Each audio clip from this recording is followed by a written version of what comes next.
Sa parke sinulit ng mga magkakaanak ang pamamasyal ilang oras bago ang Pasko. Tunghayan yan sa report ni Paul Hernandez.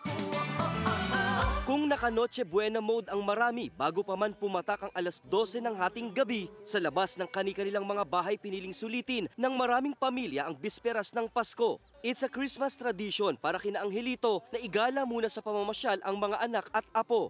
Kasi po, yun po ang inano din namin nung father at mother ko po. Kami po, nung mga maliliit po kami, ganun din po ang ginagawa ng mother namin at father po namin.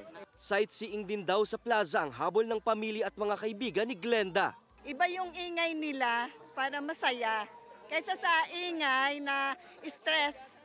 Dito, ingay na makita mo, nagkahalakakan, nagtatawanan. May pasingalong pa kung mahilig sa sound trip. Hindi pagluluto ng handa ang pinagkaabalahan ng ilang mga tindero at tindera sa salubong sa Pasko. Todo kayod pa rin sila sa hanap buhay para kahit papano'y kumita pa rin.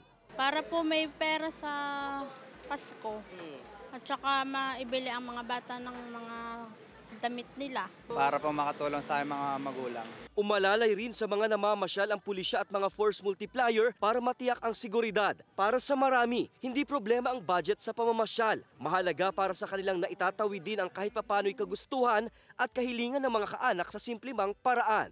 Kasama si Kel Ravaca, Paul Hernandez, Balitang Southern Tagalog.